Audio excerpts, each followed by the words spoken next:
माननीय सभापति महोदय, आज महामहिम राष्ट्रपति जी के इस अभिभाषण पर जब हम उसका समर्थन करने के लिए खड़े हुए हैं तो एक अभूतपूर्व और अलग अनुभूति होती है, क्योंकि यह इस नए संसद भवन में राष्ट्रपति का पहला अभिभाषण है। यह स्वतंत्रता का अमृत महोत्सव पूर्ण होने के बाद राष्ट्रपति का पहला अभिभाषण है और गणतंत्र का अमृत महोत्सव प्रारंभ होने के बाद का पहला अभिभाषण है। और अधिक सुखद संयोग यह है कि यह उस संसद भवन के नए परिसर में हो रहा है जिसका श्री गणेश चतुर्थी को हुआ था और जिसमें पहला बिल नारी शक्ति वंदन अधिनियम पारित हुआ था और वहां पर देश की पहली महिला अनुसूचित जनजाति के वर्ग से आने वाली महामहिम राष्ट्रपति जी के द्वारा इस अभिभाषण को प्रस्तुत करना और भी सुंदर सुखद संयोग बनाता है। और अधिक संयोग बेहतर इसलिए हो जाता है कि जब यह संसद भवन में प्रारंभ हुआ उससे पहले भारत चांद के अछूते कोने को छूने वाला दुनिया का पहला देश भी बन गया था और माननीय प्रधानमंत्री जी ने उस पॉइंट का नाम पॉइंट शिव शक्ति रख दिया था, अर्थात स्त्री शक्ति का उद्भव भारत में वनवासी क्षेत्रों से लेकर विधानसभा और संसद से लेकर चंद्रमा की ऊंचाइयों तक पहुंचाने का यह सुखद संयोग बना, जो मोदी जी के नेतृत्व में अमृत काल में भारत की उभरती हुई और आकाश छूती हुई एक नई शक्ति का प्रतीक। परंतु यह अमृत काल आया है तो यह आत्मसम्मान का एक नया स्वरूप भी लाया है। अब किंग जॉर्ज की जगह इंडिया गेट के सर्किल पर नेताजी सुभाष चंद्र बोस की मूर्ति है। एक नहीं, सभी प्रधानमंत्रियों का संग्रहालय है। साहिबजादों की स्मृति में, जिसका उल्लेख किया है महामहिम राष्ट्रपति जी ने, वीर बाल दिवस भी है। बिरसा मुंडा जी के जन्मदिन के ऊपर जनजातीय गौरव दिवस भी हुआ है, संविधान दिवस भी है, विभाजन विभीषिका दिवस भी है। अर्थात भारत की समस्त स्थितियों को संवैधानिक स्थिति देकर यह सुखद संयोग आया है। देश की अर्थव्यवस्था आज तेजी से बढ़ रही है। G20 में हम सबसे तेजी से बढ़ती हुई अर्थव्यवस्था है। 5G रोल आउट करने में हम पहले देश बन गए हैं और ब्रिटिश काल का किंग्सवे कांग्रेस के शासनकाल में राजपथ से होते हुए अब कर्तव्य पथ हो गया है। अब रेस कोर्स रोड लोक कल्याण मार्ग हो गया है। इंडियन पैनल कोड भारतीय न्याय संहिता हो गई है और मुगल गार्डन भी अब अमृत उद्यान हो गया है। और इस बात की स्वीकारोक्ति सिर्फ भारत ही नहीं, पूरी दुनिया कर रही है। वर्ल्ड इकोनॉमिक फोरम के चीफ बॉर्ज ब्रेंडे ने कहा है कि India is going towards the exponential growth with peace and no conflict. Investment in R&D and infrastructure is going in such a way that can make India a $10 trillion economy in a decade. ये world economic forum के chief कहते हैं। और Bill Gates ने यह कहा है कि जो इंडिया ने डिजिटल सिस्टम स्थापित किया है वो पूरी दुनिया के लिए अनुकरणीय है। चैथम हाउस थिंक टैंक ने एक आर्टिकल में कहा है कि G20 showcases the power of new emerging India। और तो और हमारे सबसे बड़े प्रतिद्वंदी प्रतिस्पर्धी देश माने जाने वाले चाइना के ग्लोबल टाइम्स ने भी मान लिया आखिर में 2 जनवरी 2024 को अपने एक आर्टिकल में यह स्वीकार कर लिया कि मोदी जी के आने के बाद भारत में अर्थव्यवस्था और विकास बहुत तेजी से आगे बढ़ा है। जितनी भी रेटिंग वाली एजेंसीज हैं, Fitch, Moody, IMF, World Bank, standards and Poor's, ये सब 6.7 से लेके 7.8% तक भारत को बढ़ता हुआ ग्रोथ रेट दिखा रही है। इन सब के अनुसार भारत इस समय वर्ल्ड की सबसे बड़ी प्रमुख इकोनॉमीज में सबसे तेजी से आगे बढ़ रहा है। और सभापति महोदय, मैं कहना चाहूंगा, अब तो इस नए संसद भवन के ऊपर जो भारत के राजकीय चिन्ह के शेर हैं वो भी नई आभा से दिखाई लगने लगे हैं, क्योंकि हमारे बहुत से विरोधी कोर्ट चले गए थे कि शेर कुछ ज्यादा आक्रामक दिख रहे हैं, क्योंकि इनको चाहिए था कि शेर भी बिल्ली जैसे चाहिए थे।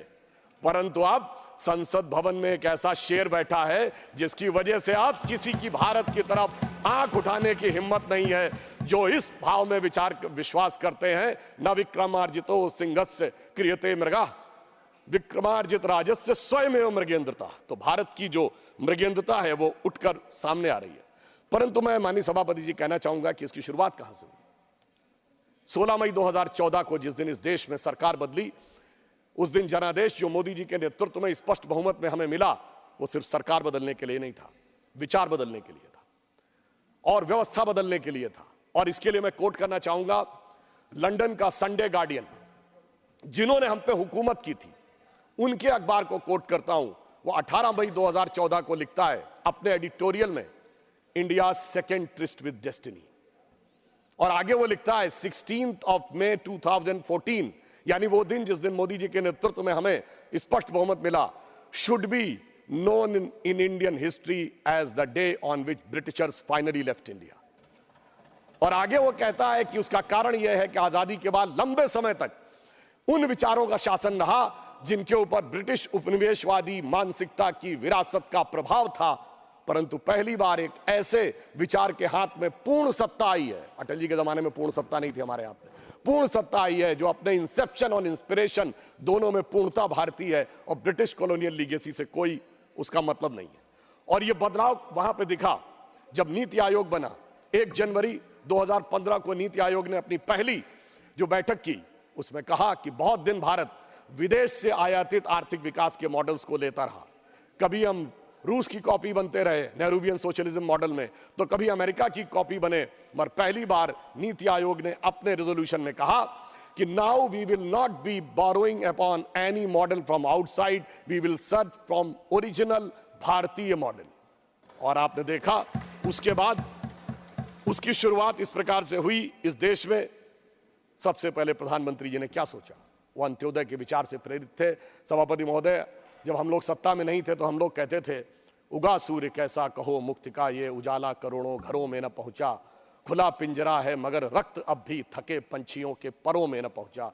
तो प्रधानमंत्री जी ने सबसे पहले यह इंश्योर किया जन धन योजना लाके कि गरीबों के पास अकाउंट होने चाहिए, और आज 54 करोड़ अकाउंट हैं, तो थके पंछियों के परों में सीधा वह रक्त पहुंचे जिसमें ना कोई कट हो ना किसी अन्य प्रकार की चीज। फिर चाहे 11 करोड़ लोगों को शौचालय देना हो, 4 करोड़ गरीब लोगों को आवास देना हो।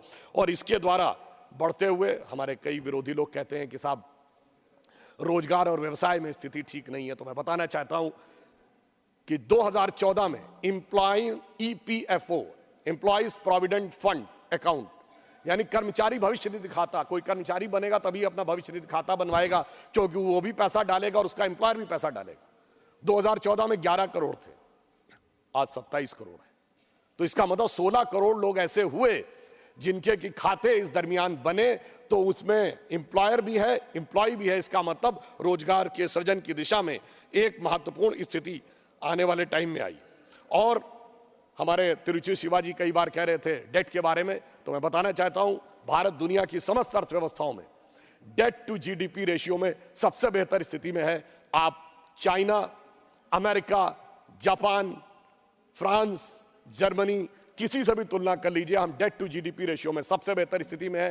पर्सनल डेट में हम सबसे बेहतर स्थिति में है। 73% लोग ऐसे हैं भारत में जिन्होंने कोई पर्सनल डेट नहीं ले रखा है। तो इसीलिए IMF ने हमारी अर्थव्यवस्था की वो तारीफ भी की है। परंतु ये सारा आर्थिक विकास सभापति महोदय तब तक बेमानी होता है जब तक उस विकास के साथ राष्ट्र के आत्मगौरव का भाव भी उसमें ना हो, क्योंकि आप विकसित होकर भी विश्व के सामने अपनी क्या तस्वीर रखेंगे। तो मैं कहना चाहता हूं कि महामहिम राष्ट्रपति महोदया का अभिभाषण एक और दृष्टि से महत्वपूर्ण था।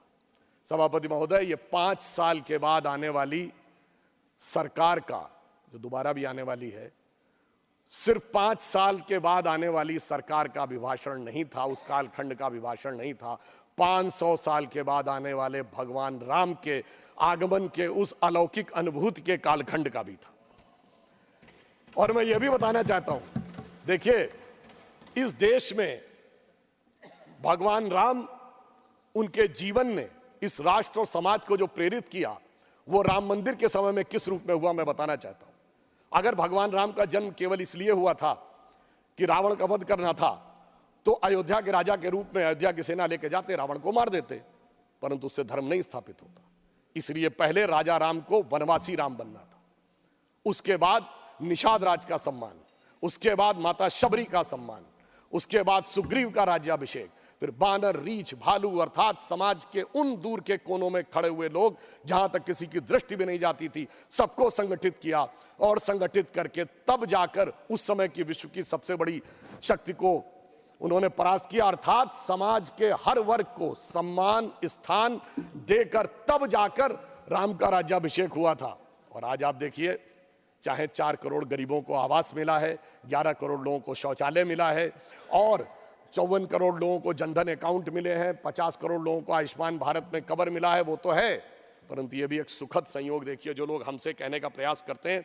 मैं याद दिलाना चाहता हूं, श्री राम जन्मभूमि का शिलान्यास जो 9 नवंबर 1989 को हुआ था, उसकी पहली ईंट जो पूरे शास्त्रीय विधान से हुआ था, जिसको सम्रांगण सूत्रधार कहते हैं उस ग्रंथ के अनुसार, पर पहली ईंट बिहार के कामेश्वर चौपाल ने रखी थी, जो आप लोगों के अनुसार सो कॉल्ड लोअर कास्ट में आते हैं। हम किसी को हायर और लोअर कास्ट नहीं मानते।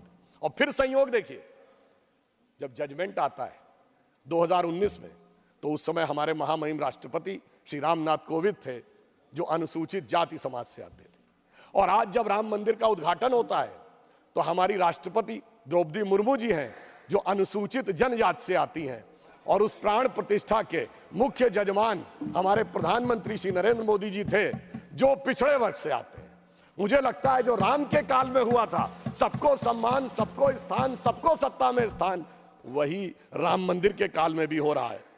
परंतु एक फैक्ट मैं और यहां पे कहना चाहता हूं, कई बार हम लोग उस समय छात्र जीवन में थे और ये कहा जाता था कि साहब ये मंडल के जवाब में कमंडल आया था। तो मैं एक स्पष्ट करना चाहता हूं, ये पूरी तरीके से भ्रांति है। जो उस समय वीपी सिंह की सरकार मंडल लेके आई थी, उसका हमसे कोई लेना देना नहीं था। हमारा आंदोलन 1984 से चल रहा था, 86 में ताला खुल गया था, 9 नवंबर 89 को शिलान्यास हो गया था। आज मैं सारे प्रबुद्ध लोगों से कहना चाहता हूं, मंडल कमीशन किस दिन लागू हुआ? 7 अगस्त 1990, सिर्फ 8 दिन बाद 15 अगस्त था। इतना बड़ा निर्णय जो उस सरकार ने आकर 8 महीने तक नहीं लिया, जो 8 घंटे में होने वाला निर्णय था, क्यों 15 अगस्त को नहीं हो सकता था?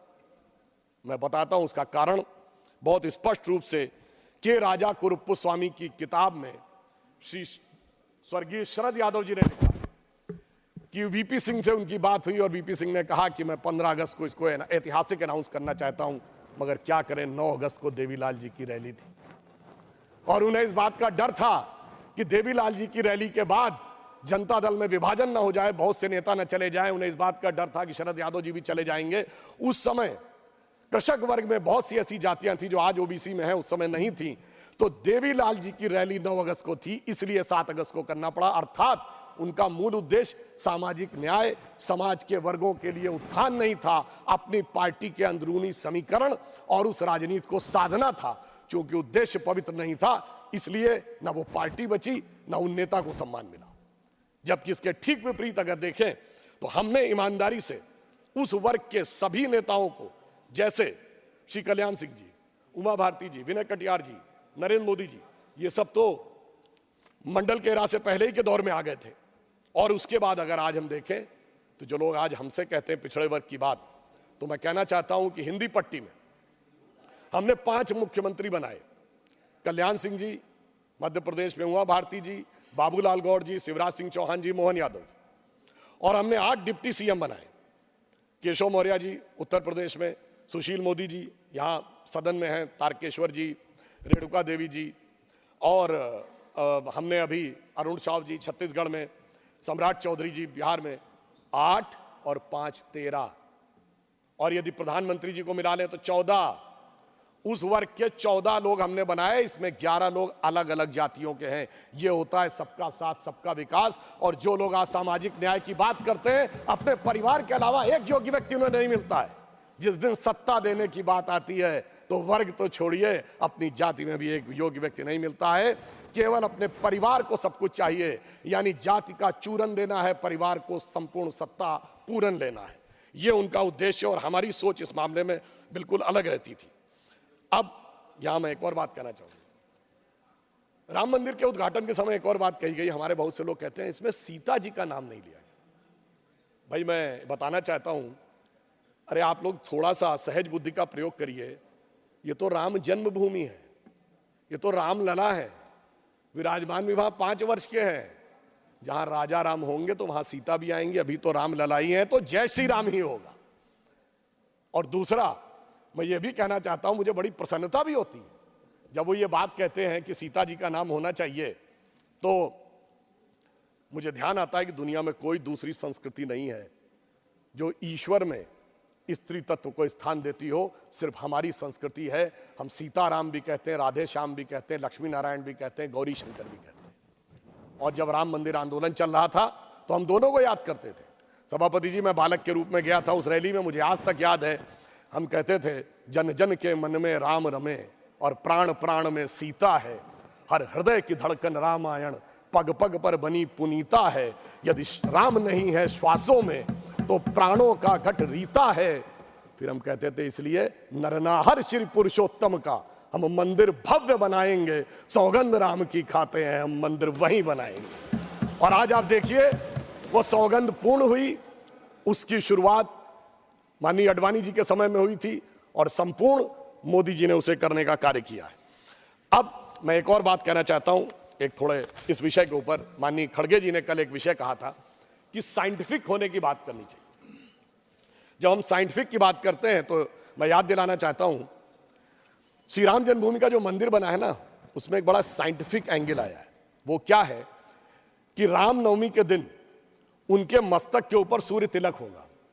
अब इसके लिए सबसे पहले किस चीज की जरूरत है? जो प्लैनेटरी पोजीशन थी कि अर्थ का जो एंगल होगा सूर्य के साथ, उस पर्टिकुलर दिन कैसे होगा। तो इसमें 3 इंस्टीट्यूट ने काम किया है। इंस्टीट्यूट ऑफ एस्ट्रोफिजिक्स बेंगलोर ने, जिसने उस पूरे एस्ट्रोनॉमिकल कैलकुलेशन को सटीक ढंग से किया है। दूसरा है central building research institute Roorkee, जिसने कि उसकी व्यवस्था बनाने का काम किया। और तीसरी एक प्राइवेट कंपनी है जिसने वो कॉन्वेक्स लेंसेस के थ्रू कैसे वो अंदर आएगा और ठीक उसी बिंदु के ऊपर उस दिन केंद्रित होगा, ये व्यवस्था की है। मगर मैं अपने विरोधियों को बताना चाहता हूं, आज तो एस्ट्रोफिजिक्स का इंस्टीट्यूट है, आज तो हमारे पास इतनी टेक्नोलॉजी है, मगर यही तो कोणार्क के सूर्य मंदिर में भी था। यही तो अगर आप देखें तो आंध्र प्रदेश में वेद नारायण मंदिर है, उसमें भगवान के चरणों के ऊपर पड़ती हैं। कोल्हापुर में महालक्ष्मी का मंदिर है महाराष्ट्र में, उसमें 3 दिन के लिए इक्विनॉक्सेस आते हैं तो देवी के मस्तक से लेकर चरणों तक चले जाते हैं। कर्नाटक के श्रृंगेरी में जो मंदिर है उसमें 12 महीनों में अलग अलग सूर्य की गति पड़ती है। पूछिए साहब, अगर विज्ञान नहीं था तो उस जमाने में इतना सटीक कैलकुलेशन कैसे हुआ जो आज इतने बड़े बड़े सैटेलाइट्स के बाद होने की बात आई है। इसलिए मैं कह सकता हूं कि इसके लिए हमें इस विचार पे धर्म और संस्कृति के साथ इस विज्ञान पर भी गर्व करना चाहिए। वैसे मैं एक और बात कहना चाहता हूं, इसमें विज्ञान का एक और गहरा, आप सबको ध्यान हो कि उसमें 84 सेकंड का मुहूर्त था, पर वो शुरू कहां से होता है? अगर आपने कभी भी उसको सुना हो, लोग को तो क्या कहते हैं, ब्रह्मा आयु द्वितीय परार्धे। द्वितीय परार्ध ब्रह्मा की आयु मतलब 155 ट्रिलियन ईयर्स। वैसे बिग बैंग थ्योरी कहती है कि 14 बिलियन ईयर पहले दुनिया बनी। तो मैं बता देना चाहता हूं कि जेम्स वेब टेलीस्कोप में जो नई फाइंडिंग की है उसमें बहुत सी गैलेक्सीज ऐसी आई हैं जो 14 बिलियन से आगे की आ रही हैं। तो now that theory has become debatable. फिर वहां से आते हैं श्वेत वाराह कल्प यानी 1.97 बिलियन ईयर्स। फिर आते हैं वैवस्वत मनवंतरे, फिर आते हैं कलयुग यानी 5125 ईयर्स। फिर आते हैं विक्रम संवत में 2081 साल। फिर आते हैं वर्ष में, वर्ष के भाग में, उत्तरायण सूर्य में। फिर आते हैं महीने में, और उसके बाद वार नक्षत्र होते हुए 84 सेकंड तक। मैं कहना चाहता हूं ये भारत की सनातन यात्रा है जो 155 ट्रिलियन ईयर से लेकर सटीक कैलकुलेशन 84 सेकंड तक का करती है। मुझे लगता है दुनिया में कोई धर्म संस्कृति ऐसी नहीं होगी जो इस प्रकार का करने की क्षमता रखती हो, वो सिर्फ हमारे यहाँ। मगर उसके बाद भी माननीय सभापति महोदय, मैं कहना चाहूंगा कुछ लोगों को, और इस बारे में दुनिया के सबसे बड़े कॉस्मोलॉजिस्ट कार्ल सैगन, जिसने first man made object Voyager जो सोलर सिस्टम के बाहर गया है उसका जो मैसेज है कंपोज किया है, उसने लिखा है, उसका वीडियो कोई जाके चेक कर सकता है। Now only the ancient calculation of Hindus matches with the modern scientific calculation, cosmological calculation. मगर एक बात मैं यहां पे राजनीतिक भी कहना चाहता हूं। मान्यवर बहुत से लोग कहते थे कि श्री राम जन्मभूमि की प्राण प्रतिष्ठा का मुहूर्त ठीक नहीं है, मगर मैं कहना चाहूंगा उन सारे लोगों को देख लेना चाहिए कि राहुल गांधी जी ने जो यात्रा शुरू की है, इसका मुहूर्त कैसा था, जरा इस पे विचार कर लेना चाहिए। क्योंकि वो जहां से चले हैं, पहले वो चले असम से तो देवड़ा साहब मुंबई में अलग हो गए, वो बंगाल की तरफ उठे तो ममता दीदी ने अलग स्टैंड ले लिया, उत्तर प्रदेश में मायावती जी ने अलग स्टैंड ले लिया, पंजाब में आम आदमी पार्टी अलग हो गई, बिहार पहुंचे तो गठबंधन ही पलट गया, आज वो रांची में है। साहब सरकार तो बच गई पर वहां भी मुख्यमंत्री चला गया। तो जरा विचार करना चाहिए उन लोगों को कि उन्होंने ये कौन से मुहूर्त में काम शुरू किया है। परंतु उसके उपरांत जिस ढंग से इंडिया गठबंधन की राहुल गांधी जी की यात्रा चल रही है, तो उसके लिए जो हकीकत से मुंह मोड़े हुए हैं, उसके लिए मैं कहना चाहूंगा कि आंख मूंद लेने से ये खतरा न टल जाएगा, आंख मूंद लेने से ये खतरा न टल जाएगा। अब वो देखना पड़ेगा जो देखा न जाएगा, और शिजरा बिखरने को है इस मोहब्बत की दुकान का, झूठी तसल्लियों से अब संभाला न जाएगा। और यह भी एक संयोग देखिए कि कल माननीय खड़गे जी के मुंह से निकल गया था 400 पार, और शाम को दीदी ने कह दिया कांग्रेस को तो 40 की दरकार। मतलब आप ये सोचिए कि यहां पे विषय आया 400 पार, वहां आया 40 की दरकार, और गठबंधन में मची हुई है ऐसी मारा मार कि प्लीज प्रमोद जी, मान्यवर, प्रमोद जी आज गठबंधन के अंदर जिस प्रकार की मारामार है, तो मुझे लगता है कि इंडी गठबंधन के लोगों के दिल में तो ये विचार आ रहा होगा, आपको मौका आएगा बोलिएगा प्लीज, कि ये रश के जन्नत मुझे कोई आपकी बात रिकॉर्ड पे नहीं जा रही, आपकी बात रिकॉर्ड पे नहीं जा रही है, आपको मौका आएगा तो आप बोलिएगा। अच्छा चलिए, ममता दीदी ने तो कहा ना 40 की दरकार, इसमें तो कोई किंतु परंतु की गुंजाइश नहीं है कि 40 भी नहीं मिलेंगी। तो महोदय मैं कहना चाहता हूं, आज जिस ढंग की गठबंधन में मारामार हो रही है, तो मुझे लगता है कि शायद वो गठबंधन के सदस्य लोग कह रहे होंगे कि ये रश के जन्नत मुझे अब रास आती नहीं, मैं तो जहन्नुम में ही खुश था है मेरे परवरदिगार। और एक बिंदु मैं और कहना चाहता हूं, बहुत गंभीरता से आज हमारे विपक्ष के लोग कहते हैं कि साहब वो SC ST OBC के आरक्षण को लेकर, उनकी जनगणना को लेकर बहुत कंसर्न है, उनके मन में बड़ी वेदना है। तो मैं पूछना चाहता हूं, यदि उस आरक्षण के लिए इतनी वेदना है, चाहे वास्तविकता में वेदना है या वोट के तराजू पर तौल कर सियासत के माहौल को खोल कर तब देखा जाता है कि किस आरक्षण का कब इस्तेमाल करना है।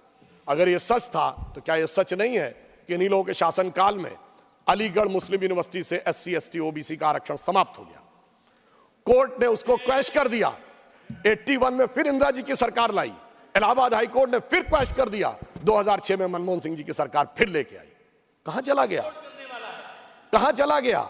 इसलिए कि वोट बैंक पे तौला जाता है कौन सा तगड़ा वाला वोट बैंक है, फिर उसके लिए बोला जाता है। जामिया में खत्म, जम्मू कश्मीर में SC ST OBC का आरक्षण नहीं, क्यों नहीं?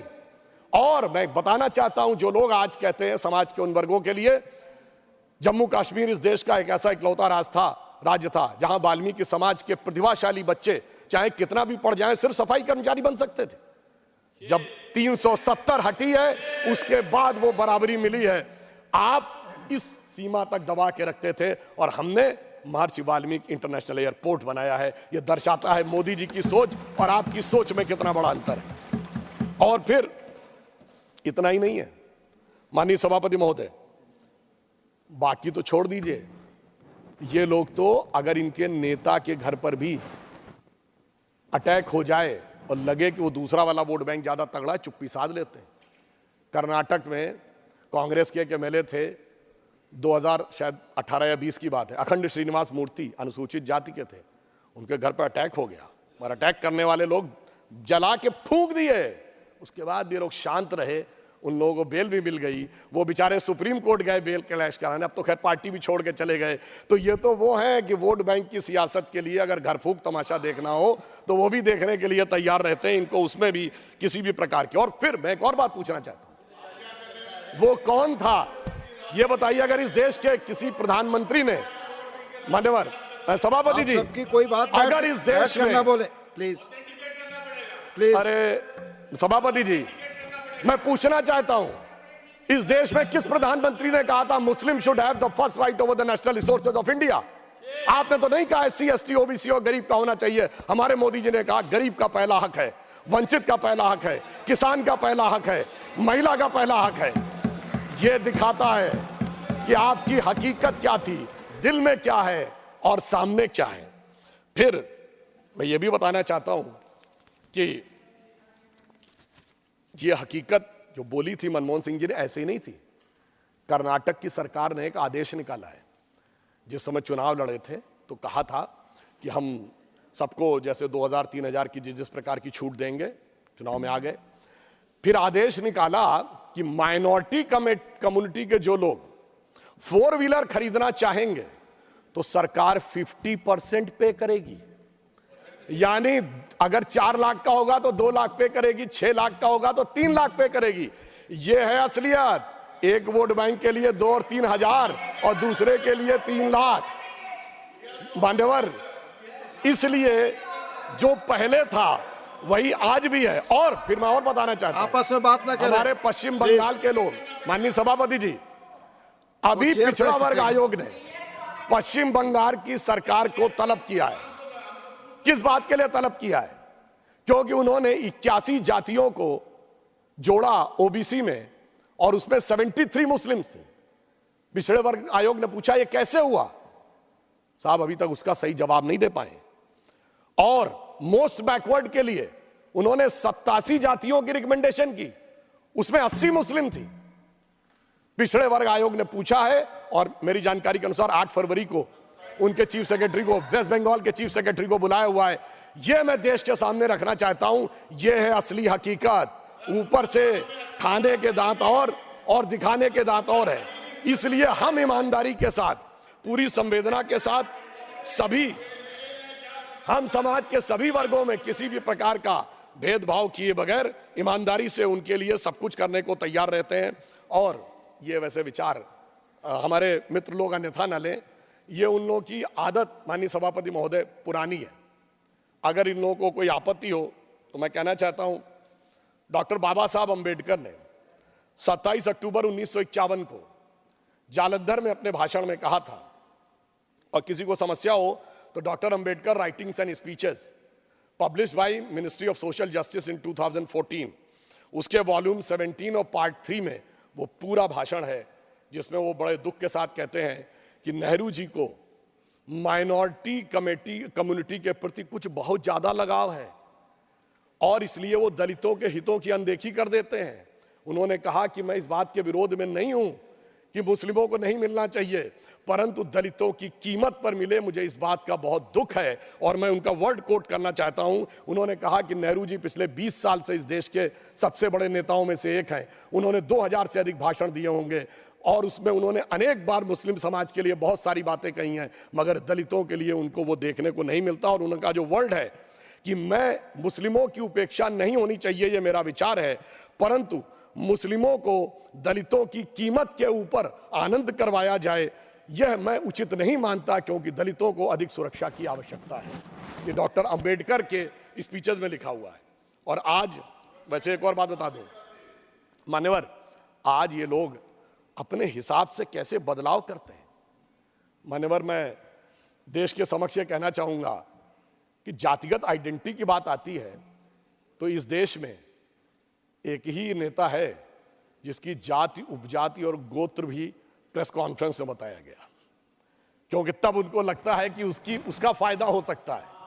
और इतना ही नहीं, जनेऊ भी दिखाया गया प्रेस कॉन्फ्रेंस में, यानी तब लगा कि शायद इसका फायदा हो सकता है, मगर फिर जब लगा कि कुछ और होना चाहिए तो बदल गए। सिर्फ 5 साल के अंदर बदल गए। और मैं ये भी बात बताना चाहता हूं मान्यवर, जब ये लोग जातिगत विषय की बात करते हैं तो ये भी एक संयोग, इसको अन्यथा न ले। ऑन द लाइटर नोट मैं कहता हूं, इस देश में एक ही प्रधानमंत्री हुए जिन्होंने अपनी जातिवाचक संज्ञा अपने नाम के आगे लगाई।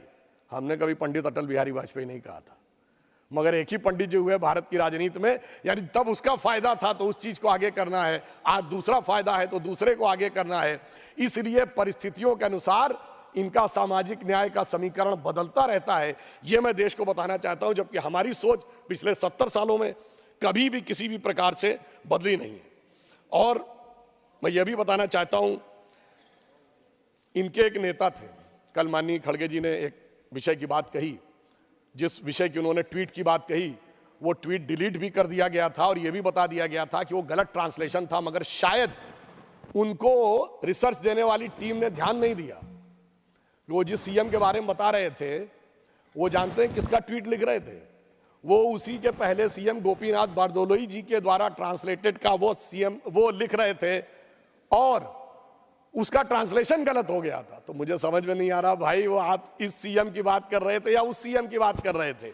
इसलिए कई बार ऐसा हो जाता है कि उस विषय की जानकारी आधी अधूरी होने के कारण यह समस्या आती। मगर मैं ये भी याद दिलाना चाहता हूं, इसी कांग्रेस पार्टी के एक नेता थे, आवश्यकता होगी तो मैं जगह का नाम, वर्ष तो बता ही देता हूं, 2018 में विधानसभा चुनाव में, और इसका न्यूज भी अवेलेबल है, वीडियो भी अवेलेबल है सोशल मीडिया पे, मोदी जी का नाम लेके हिंदू धर्म के बारे में कहते हैं, ये इनकी जाति क्या है पता है आपको? इनको हिंदू धर्म के बारे में पता है। फिर उमा भारती जी का नाम लेते हैं, फिर हमारे और ओबीसी नेताओं का नाम लेते हैं, फिर कहते हैं इनको कुछ पता होता है, फिर अपनी जाति का नाम लेते हैं, ये सिर्फ हमको पता होता है। मान्यवर, इस ढंग की बात मैं दावे के साथ कहता हूं, अगर किसी भाजपा के नेता ने बोल दिया होता तो जैसे वो एक गाना था ना, आरा हिले छपरा हिले, ये दिल्ली मुंबई नहीं लंदन न्यूयॉर्क हिल गया होता, दुनिया के समुद्रों में सुनामी आ गई होती, पर आपने उनको विधानसभा का अध्यक्ष बना दिया। यह मैं सिर्फ इसलिए बताना चाहता हूं कि बहुत से ऐसे चेहरे हैं जो मौके पर परिस्थिति के अनुसार ये अपना समय बदलते रहते हैं और इसके बाद अगर आवश्यकता हो तो ये चीज जाकर वेरीफाई की जा सकती है। और यहां मैं एक और बात भी कहना चाहता हूं कि ये विचार कांग्रेस पार्टी का आज जो है ये हमेशा से था। आज कितने संयोग की बात थी कि जब श्री राम जन्मभूमि का शिलान्यास हो रहा था, तो आपको ध्यान है, शायद हमारे बहुत से लोगों ने ध्यान हो तो मैं बता दूं, 22-23 दिसंबर 1949 की रात को जब श्री रामलला प्रकट हुए थे, तो उसकी सबसे पहली गवाही किसने दी है? यानी जो लाइट दिखी थी वो बताई थी एक यूपी पुलिस का सिपाही था अब्दुल बरकत।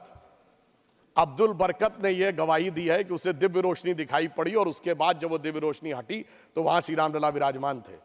और जो पैरोकार था इकबाल अंसारी बाबरी पक्ष का, देखिए उसको भी इनवाइट किया गया और वो आ भी गया।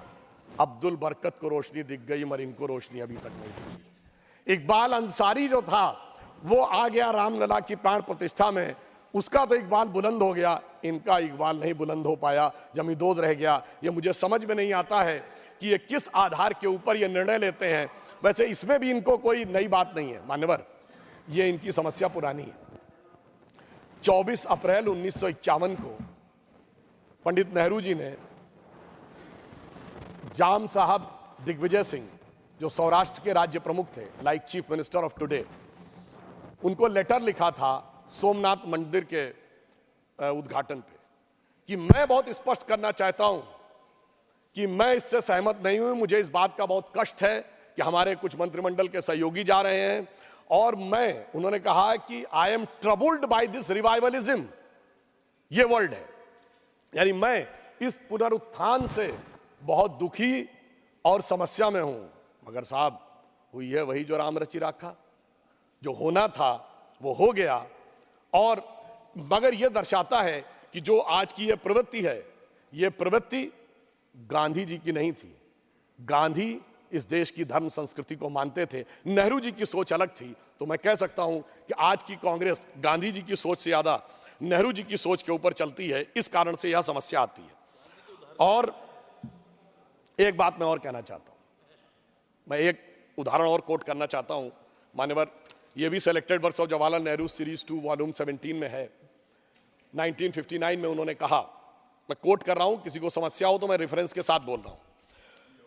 ललित कला अकादमी में वो भाषण देते हुए कहते हैं, mister Humayun Kabir referred to the great temples of south and Taj Mahal, but whenever I go to south temples of south, in spite of their duty I can not stand, I feel suppressed. और दूसरी तरफ कहते हैं, but जब मैं ताजमहल देखता हूं तो मुझे बड़ी खुशी लगती है। सेम उसमें, और ये ऑल इंडिया रेडियो के जो टेप्स अवेलेबल हैं नेहरू मेमोरियल लाइब्रेरी में, उसमें भी अवेलेबल है 1959 के उस टेप्स में। यह सिर्फ मैंने बताने का प्रयास किया कि यह सोच इस प्रकार की थी जो भारत की वास्तविक शक्ति और सत्ता को उभरने न देने के लिए थी, और इस कारण से इनकी सोच ऐसी रही। हमारी सोच क्या थी, मैं एक छोटी सी बात कहूं।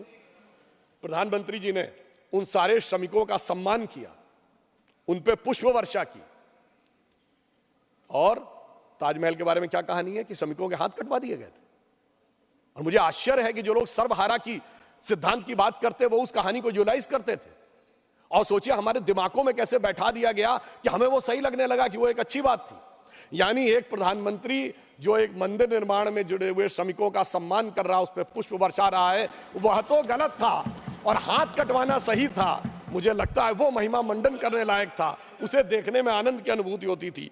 मुझे लगता है कि यह समस्या सोचनी चाहिए। और अंत में मैं एक बात कहना चाहता हूं, एक बात और मान्यवर, ये लोग कहते हैं भाई जातिगत जनगणना कराइए, बिल्कुल अच्छी बात है, पर पहले तो बताइए जातिगत जनगणना रोकी किसने थी, किसका निर्णय था ये 1951 में नेहरू जी का निर्णय था ना, और उस समय तो कॉन्स्टिट्यूएंट असेंबली थी, क्योंकि चुनाव तो 52 में हुए।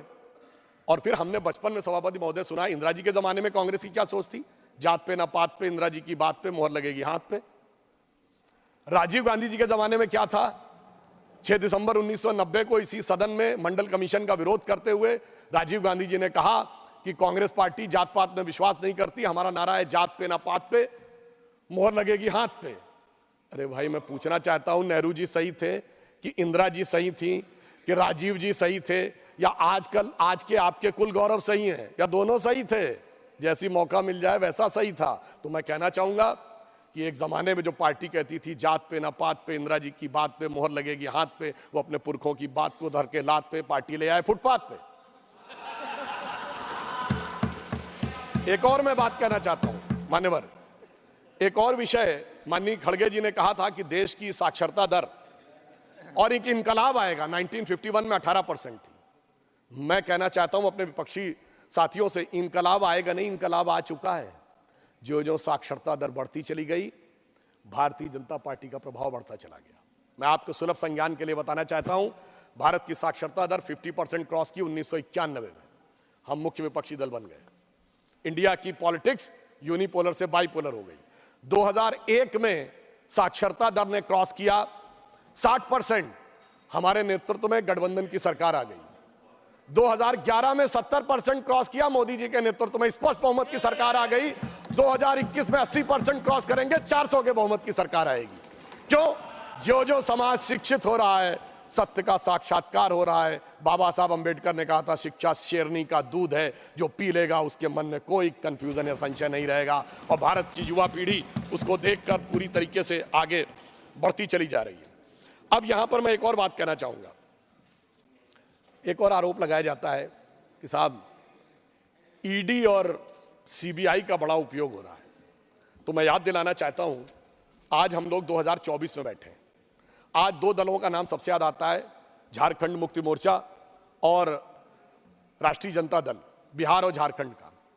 महोदय, मैं कहना चाहता हूं कि कई बार हम लोग बचपन में देखते थे, फिल्मों का बड़ा फेमस डायलॉग होता था, 20 बरस पहले की बात है। आज मैं कहना चाहता हूं 30 बरस पहले की बात है, 1994। सिर्फ वो उदाहरण दे रहा हूं जो कोर्ट से प्रूव हो चुके हैं। एकमात्र केस जिसमें सुप्रीम कोर्ट से यह प्रूव हो गया कि रिश्वत लेकर सरकार बचाई गई, वो झारखंड मुक्ति मोर्चा रिश्वत कांड 1994, जिस समय झारखंड के जेएमएम के सांसदों ने नरसिम्हा राव की कांग्रेस सरकार बचाई। ये तब क्या मोदी जी थे क्या, अमित शाह जी थे क्या, भाजपा थी क्या? भाई आप तो उस जमाने से ऐसे चलते चले आ रहे हैं, आज खामखा में हम पे आरोप लगा रहे हैं। मतलब 1997 में लालू प्रसाद यादव जी जेल चले गए, हम लोग युवावस्था से प्रौढ़ावस्था में आ गए लालू जी को जेल से अंदर बाहर देखते हुए, और आज कहते हैं कि साहब वो तो 2014 के बाद प्रॉब्लम है। मैं तो कह रहा हूं 1994 में भी ये साथ साथ थे जेएमएम कांग्रेस वाले, और आज भी साथ साथ हैं। मतलब ऑन द लाइटर नोट मैं कहना चाहूंगा, एक पुराना गीत था ना, तो उसको थोड़ा परिवर्तित कर दें कि शायद ये दोनों दल एक दूसरे से कह रहे हैं कि 30 साल पहले मुझे तुमसे प्यार था, जिया बेकरार था, यही भ्रष्टाचार था, आज भी है और कल भी रहेगा। अब मैं यह भी बताना चाहता हूं, इसलिए आज आप जिस प्रकार का विभाजन। और मैं एक और बात मैं कहना चाहता हूं, अगर हमारे विरोधियों को कोई आपत्ति है तो मैं विनम्रता से कहता हूं 1990 के बाद की एक लोकसभा बता दें जिसमें इन दलों के नेताओं ने भ्रष्टाचार के आरोप में कोर्ट कचहरी और जांच एजेंसी के चक्कर न काटे हो। श्री पीवी नरसिम्हा राव जी के जमाने से लेके मनमोहन सिंह जी की दोनों सरकारों के जमाने में। तो भाई अगर आपका तो ये भ्रष्टाचार से याराना बहुत पुराना है और इसके लिए सिर्फ मोदी जी पर इल्जाम लगाना है, मैं तो ये बात सही नहीं मानता, ये यथार्थ है। मगर मैं ये भी कहना चाहता हूं कि जब भ्रष्टाचार को कवर अप करना होता है तो कैसे कवर किया जाता है मान्यवर। मैं एक बात कहना चाहता हूं, करप्शन को एक सी से नहीं कई सी से कवर किया जाता है। उसमें कास्टिज्म भी लाना है, उसमें कम्युनलिज्म भी लाना है और उसमें क्रिमिनलिज्म भी लाना है। इस ढंग से कवर अप किया जाता है करप्शन के लिए। तो जब जरूरत होती है तो देश के अंदर विभाजन की बात करो ताकि मुद्दे से ध्यान हट जाए, करप्शन से बात हट जाए। तो कोई क्षेत्र की बात करेगा, कोई वर्ग की बात करेगा, कोई जाति की बात करेगा। मैं सिर्फ ये कहना चाहता हूं कि मान्यवर इन्होंने जिस प्रकार के डिवीजन की बात कही तो मैं एक पंक्ति में कहना चाहता हूं कि आपने अंग्रेजों ने हमको बांटा फिर भी अपने देश की खातिर इन्होंने हर परिवेश को बांटा कुर्सी के उद्देश्य की खातिर। आज एक हमारी सोच इनकी सोच में क्या अंतर है जो माननीय राष्ट्रपति जी के अभिभाषण से स्पष्ट हुई है। प्रधानमंत्री जी ने कहा है कि अब अमृतकाल आ गया है और हमें इस प्रकार के सभी प्रभावों से अपने को मुक्त करना है और उस प्रभाव से मुक्त होकर हमें एक नई दिशा में आगे बढ़ना है। यहां पर एक और बात कही थी हमारे विपक्षी दलों के लोगों ने, वो कहते हैं हम तो बहुजन की बात करते हैं। मान्यवर ये वास्तविकता में कहते तो बहुजन की बात है पर करते सिर्फ परिवारजन की बात है। ये बहुजन हिताय बहुजन सुखाय नहीं चलते, परिजन हिताय परिजन सुखाय चलते हैं। मगर इनकी सोच और हमारी सोच में अंतर यह है कि मोदी जी कहते हैं यदि आप बहुजन की बात करेंगे तो भी कुछ जन तो छूट जाएंगे। तो मोदी जी उस विचार से प्रेरित हैं जो कहती है सर्वे भवन्ति सुखिनः सर्वे सन्तु निरामया सर्वे भद्राणि पश्यन्तु मा कश्चित् दुर्भाग् भवेत्। सबको मिलेगा, जो सरकार की नीतियां होंगी, सरकार के लाभ होंगे वो सबको मिलेंगे। इसमें किसी भी प्रकार का जो भेदभाव हमारी तरफ से नहीं किया जाता है। और मैं यह भी कहना चाहता हूं, एक और आरोप लगाया गया था कि विपक्ष के नेताओं का सम्मान नहीं होता। माननीय खड़गे जी ने एक उदाहरण दिया था, वो उदाहरण अटल जी के प्रधानमंत्री का नहीं था। वो जब वो विदेश मंत्री बने थे तो विदेश मंत्रालय में जवाहरलाल नेहरू जी की फोटो लगी थी, वो हटा दी गई। तो उन्होंने कहा नहीं, जो देश के प्रथम प्रधानमंत्री थे वो जहां जैसे है वैसे ही रहना चाहिए। यह हमारा संस्कार है और मोदी जी ने उसको कितना आगे बढ़ाया। सरदार पटेल की मूर्ति दुनिया की सबसे ऊंची मूर्ति बना दी। हमने इस बात की चिंता नहीं की कि उनके कालखंड में संघ पर प्रतिबंध लगा था, मगर अफसोस की बात यह है कोई भी आज तक गया नहीं है। अब यह बताइए, भारत रत्न मदन मोहन मालवीय जी तो कांग्रेस के अध्यक्ष थे, उन्हें भारत रत्न मिला। प्रणब मुखर्जी जी कांग्रेस के नेता थे, उन्हें भी भारत रत्न मिला। क्या पद्म अवार्ड तरुण गोगोई जी को नहीं मिला? क्या एससी जमीर जी को नहीं मिला? और अभी आदरणीय कर्पूरी ठाकुर जी को मिला। यह ईमानदारी है हमारी सरकार की। समाज के जिस जिस व्यक्ति ने, जिस जिस महापुरुष ने जो जो योगदान दिया, हमने ईमानदारी से किया है। और इनके यहाँ ये सम्मान की बात करते, इनके यहाँ तो ऐसा था मान्यवर, इस देश में 2 ही प्रधानमंत्री हुए जिन्होंने अपनी सरकार में अपने अंदर गठित कमेटी के द्वारा अपने को भारत रत्न अर्पित किया। एक पंडित जवाहरलाल नेहरू और एक श्रीमती इंदिरा गांधी जी। इन्होंने अपने नेताओं को नहीं दिया, हमने सबको दिया। ये मोदी जी की विराट सोच और इन चीजों के बारे में हमारा जो नजरिया है वो उसको दर्शाता है। और मैं ये भी कहना चाहता हूं कि ये उदारता मोदी जी कब दिखाते हैं, जब उनके लिए क्या क्या शब्द नहीं बोला जाता है। मतलब मृत्यु का प्रकार से लेके अनेक प्रकार की बातें, कब्र खुदेगी वगैरह वगैरह, जाने क्या क्या चीजें हैं। मगर उससे अविचलित रहते हुए, जैसा मोदी जी ने एक बार कहा था कि लोगों ने उनसे पूछा कि आप साहब छुट्टी भी नहीं लेते, इतनी ऊर्जा कहां से पाते हैं? तो उन्होंने कहा था रोज 1 से 2 किलो गाली खाता हूं और उसके बाद उसी से ऊर्जा पाकर पुनः आपकी सेवा में लग जाता हूं। आप सोचिए, आज डिजिटल डाटा का जमाना है। जितने अपशब्दों का प्रयोग माननीय मोदी जी के लिए किया गया होगा, इतना कभी किसी के लिए नहीं किया होगा। इसके बावजूद विपक्ष के जितने नेताओं को सम्मान दिया गया है, इतना भारत के इतिहास में कभी किसी को नहीं दिया गया होगा। इसलिए वो ऊर्जा पाते हैं जो समाज को बदलाव करने में एक महती भूमिका निभाती है। और उस नई सोच के साथ हम आगे बढ़ते हैं। अब यहां अंत में मैं एक विषय ये कहना चाहूंगा कि वो नई सोच क्या थी, एक उदाहरण देना चाहता हूं। जब हमारी सरकार आई, इस देश में दो हिस्सों में बहुत बड़ी समस्या थी। देश का पूर्वी हिस्सा है, वहां पर पानी बहुत गिरता है, बाढ़ की समस्या रहती है, बिहार से लेके उड़ीसा, पश्चिम बंगाल, असम। जो पश्चिमी हिस्सा है, राजस्थान और गुजरात, वहां पानी कम गिरता है, इसकी वजह से सूखे की समस्या रहती थी। अब मोदी जी ने आने के बाद जो एक नई सोच के साथ सोचा, तो जहां पर पानी कम है तो वहां सौर ऊर्जा की अधिकता है, तो सोलर एनर्जी के अंदर उसके पे एक नया स्वरूप शुरू किया गया। और जहां पर पानी की अधिकता है वहां नदियों के पाट को ड्रेजिंग करके और गहरा किया गया और इनलैंड वाटरवेज की शुरुआत की गई। यानी जो समस्या है उसके अंदर से कैसे एक नया रास्ता निकाला जा सकता है वो देखा। और सोलर एनर्जी में हम वहां पर पहुंचे कि आज दुनिया में हम 5th स्थिति में है सोलर एनर्जी में, जो हमने 2022 में अचीव कर ली है। तो हम 4थे नंबर के देश हैं दुनिया में जो इंस्टॉल्ड कैपेसिटी में क्लीन एनर्जी के फील्ड में खड़ा हुआ है।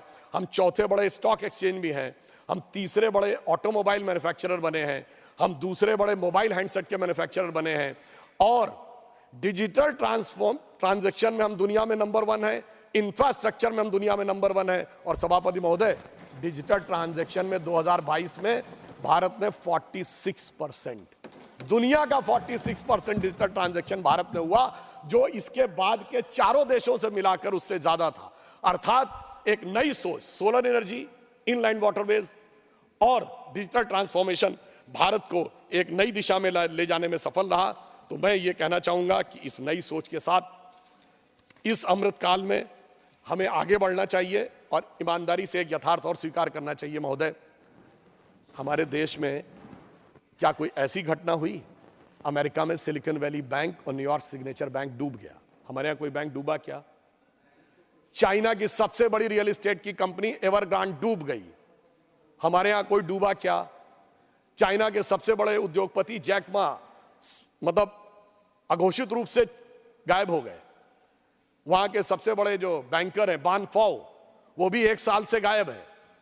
इसके बावजूद, और अगल बगल क्या हो रहा है वो तो छोड़ दीजिए, जो पाकिस्तान और श्रीलंका में हो रहा है, इसके बावजूद इन परिस्थितियों में से जिस ढंग से मोदी जी ने इसको निकाला है, तो मैं कहना चाहूंगा कि आपको उनका साथ देना चाहिए और उनका सहयोग करना चाहिए। यह काम इतना आसान नहीं था, और आज स्थिति सिर्फ इतनी नहीं बनी है। आज हम दुनिया के इकलौते देश हैं जो 2 परस्पर विरोधी देश हमको समान रूप से सम्मान देते हैं। अमेरिका कहता है कि India is our strategic partner, और रशिया कहता है कि India is our traditional partner. यह स्थिति जो मोदी जी के नेतृत्व में आई है, यह दुनिया में किसी दूसरे देश के पास नहीं। इसलिए मैं कहना चाहता हूं आप लोगों से, मोदी जी की तरफ से, कि पत्थर पिघलाने का हुनर मुझे आता है, पत्थर को यूं पिघलाने का हुनर मुझे आता है, मैं वो कतरा हूं कि समंदर मेरे घर आता है। और मैं अंत में यह भी कहना चाहता हूं कि आज भारत एक नए स्वरूप की तरफ आगे बढ़ रहा है। हम एक बिंदु बस और कह देता हूं, उसके बाद समाप्त करता हूं। आज हम जिस रफ्तार से आगे बढ़ रहे हैं, दुनिया में हमको जैसा कोऑपरेशन मिल रहा है और भारत की तरफ जिस ढंग की आशा भरी निगाहों से देखा जा रहा है, ऐसा पहले कभी देखने को नहीं मिलता था। मुझे याद है माननीय सभापति महोदय, हम लोग बच्चे थे, राम मंदिर आंदोलन के समय कहा जाता जिस दिन राम मंदिर बनेगा उस दिन मिडिल ईस्ट के देश पेट्रोल देना बंद कर देंगे। आज हकीकत क्या है? आज भारत मिडिल ईस्ट और यूरोप का कॉरिडोर बन रहा है, राम मंदिर भी बन रहा है, कॉरिडोर भी बन रहा है। G20 समाप्त हुआ तो सऊदी अरब के क्राउन प्रिंस मोहम्मद बिन सलमान एक दिन एक्स्ट्रा भारत में रुके व्यापार पे बात करने के लिए। आज हमारा सऊदी अरब के साथ व्यापार हो या जो भी व्यवस्था हो, बहुत तेजी से आगे बढ़ रही है। और वैसे जो लोग साइंस में, टेक्नोलॉजी में रुचि रखते हैं, उन्हें पता हो कि अब तेल की टेक्नोलॉजी का समय 20-25 साल का ही रह गया, वो भी खत्म होने वाला है। तो इसलिए अगर आप देखें कि यदि कोई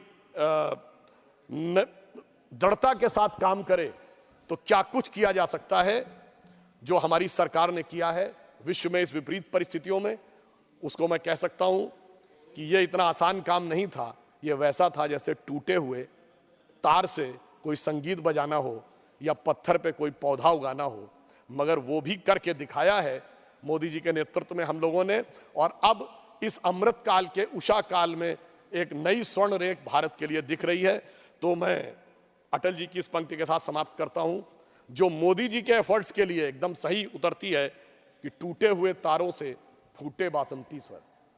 टूटे हुए तारों से फूटे बासंती स्वर, पत्थर की छाती में उग आया नव अंकुर, झरे सब पीले पात, कोयल की कुहुक रात, प्राची में अरुणिमा की रेख देख पाता हूं। यानी अरुणिमा की रेख मतलब एक golden lining in the sky. झरे सब पीले पात, कोयल की कुहुक रात, प्राची में अरुणिमा की रेख देख पाता हूं, गीत नया गाता हूं, गीत नया गाता हूं। तो इस मेरा मानना है, चुनाव में खूब लड़िए, ऊंचे स्वर में हमारा विरोध करिए, पर भारत के विकास के इस गीत को आप भी स्वर दीजिए। इसी अनुरोध के साथ अपना निवेदन समाप्त करते हुए राष्ट्रपति महोदय के अभिभाषण का समर्थन करता हूं। धन्यवाद।